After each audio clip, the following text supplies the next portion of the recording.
Hindi classes में आप सभी का स्वागत है। हम पढ़ रहे थे स्नातक तृतीय वर्ष के द्वितीय पेपर का नाटक धुरु स्वामिनी, जिसके रचयिता जयशंकर प्रसाद हैं। धुरु स्वामिनी के प्रथम अंक हमने पढ़ा है, जिसमें रामगुप्त और धुरु स्वामिनी की वार्तालाप चल रही थी। रामगुप्त धुरु स्वामिनी को सकराज के पास भेजना चाहता है, तो धुरु स्वामिनी को यह बात अच्छी नहीं लगती और वो तलवार निकालकर स्वयं की हत्या करने की कोशिश करती है। उसी समय चंद्रगुप्त का प्रवेश होता है और वो कहता है, यहाँ उसी के बारे में हम चर्चा करेंगे। चंद्रगुप्त: हत्या? कैसी हत्या? धुरु स्वामिनी को देखकर। यह क्या महादेवी, ठहरिए। धुरु स्वामिनी: कुमार, इसी समय तुम्हें भी आना था। करुणा से उसकी ओर देखती हुई: मैं प्रार्थना करती हूँ कि तुम यहाँ से चले जाओ। मुझे अपने अपमान में निर्वसन नग्न देखने का किसी पुरुष को अधिकार नहीं। मुझे मृत्यु की चादर से अपने को ढक लेने दो। चंद्रगुप्त: किंतु क्या कारण सुनने का भी मैं अधिकारी नहीं हूँ? तो धुरु स्वामिनी कहती है, सुनोगे? नहीं, अभी आत्महत्या नहीं करूँगी। जब तुम आ गए हो तो थोड़ा ठहरूँगी। यह तीखी छुरी इस अतृप्त हृदय में, विकासोन्मुख कुसुम में विषैले कीट के डंक की तरह चुभा दूँ या नहीं, इस पर विचार करूँगी। यदि नहीं तो मेरी दुर्दशा का पुरस्कार क्या कुछ और है? हाँ, जीवन के लिए कृतज्ञ, उपकृत और आभारी होकर किसी के अभिमानपूर्ण आत्मविज्ञापन का भार ढोती रहूं, यही क्या विधाता का निष्ठुर विधान है? छुटकारा नहीं। जीवन नियति के कठोर आदेश पर चलेगा ही तो क्या यह मेरा जीवन भी अपना नहीं है? तो चंद्रगुप्त कहता है, देवी, जीवन विश्व की संपत्ति है। प्रमाद से, क्षणिक आवेश में या दुख की कठिनाई से उसे नष्ट करना तो ठीक नहीं। गुप्त कुल लक्ष्मी आज यह छिन्न मस्ता का अवतार किस लिए धारण करना चाहती है? सुनो भी।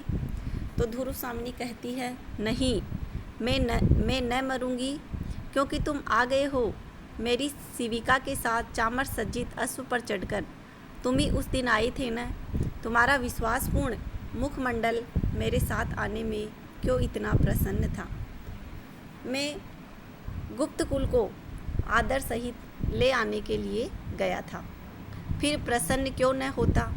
तो फिर आज मुझे, तो धुरु स्वामिनी कहती है, तो फिर आज मुझे शक शिविर में पहुंचाने के लिए उसी प्रकार तुमको मेरे साथ चलना होगा। आंसू पोंछती है। चंद्रगुप्त आश्चर्य से कहता है, यह कैसा परिहास, यानी यह कैसा मजाक? तो धुरु स्वामिनी कहती है, कुमार, यह परिहास नहीं, राजा की आज्ञा है। सकराज को मेरी अत्यंत आवश्यकता है। यह अवरोध बिना मेरा उपहार दिए नहीं हट सकता। चंद्रगुप्त आवेश में आकर कहता है, यह नहीं हो सकता महादेवी। जिस मर्यादा के लिए, जिस महत्व को स्थिर रखने के लिए मैंने राजदंड ग्रहण न करके अपना मिला हुआ अधिकार छोड़ दिया, उसका यह अपमान मेरे जीवित रहते आर्य समुद्रगुप्त के स्वर्गीय गर्व को इस तरह पददलित न होना पड़ेगा। ठहर कर, और भी एक बात है। मेरे हृदय के अंधकार में प्रथम किरण सी आकर जिसने अज्ञात भाव से अपना मधुर आलोक डाल दिया था, उसको भी मैंने केवल इसलिए भूलने का प्रयत्न किया कि, और इतना कहकर वो सहसा चुप हो जाता है। यहाँ अधूरे वाक्य की योजना है, जिसमें न कहकर भी बहुत कुछ कहा गया है। धुरु स्वामिनी आंखें बंद किए कुतूहल भरी प्रसन्नता से, हाँ हाँ कहो। उसी समय शिखर स्वामी के साथ रामगुप्त का प्रवेश होता है।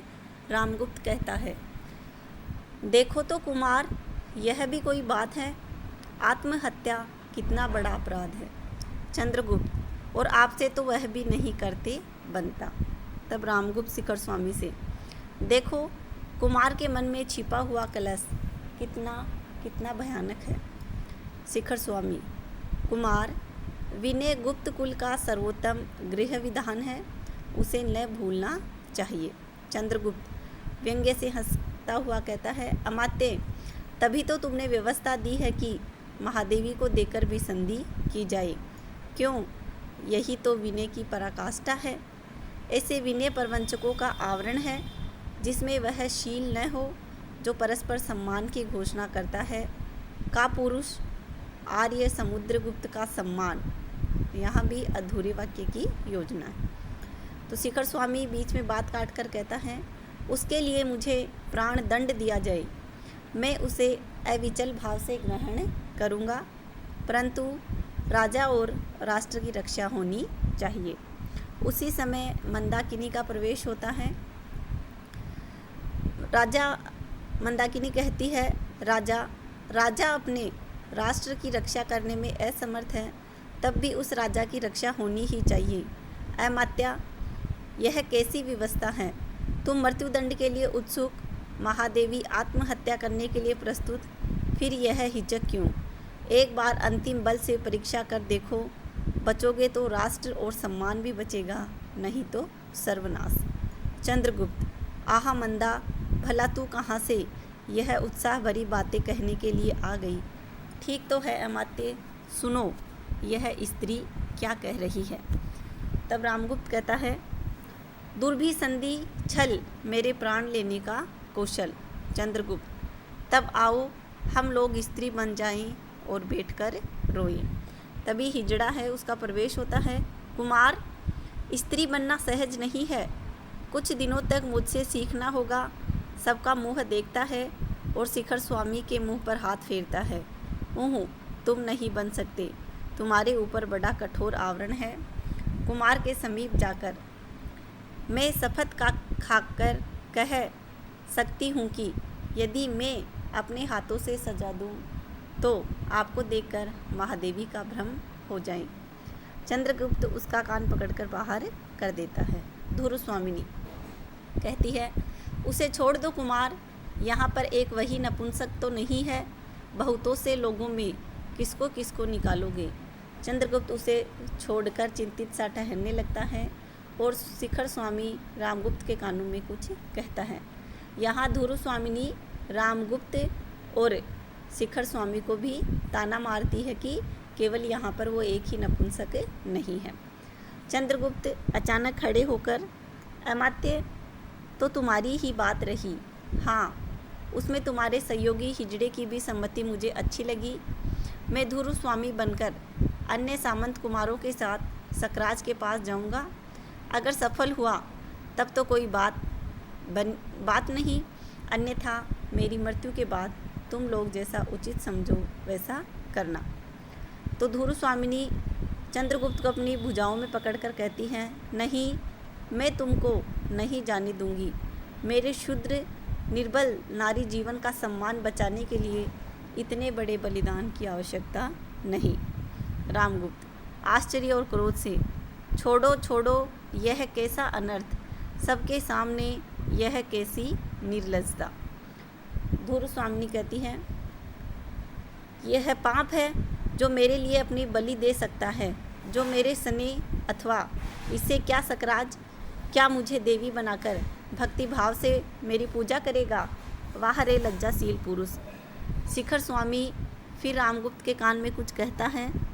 रामगुप्त स्वीकृति सूचक सिर हिलाता है, यानी आज्ञा देता है। शिखर स्वामी, राजाधिराज आज्ञा दीजिए, यही एक उपाय है जिसे कुमार बता रहे हैं, किंतु राजनीति की दृष्टि से महादेवी का भी वहाँ जाना आवश्यक है। तो क्रोध से चंद्रगुप्त कहता है, क्यों आवश्यक है? यदि उन्हें जाना ही पड़ा तो फिर मेरे जाने से क्या लाभ, तब मैं न जाऊँगा।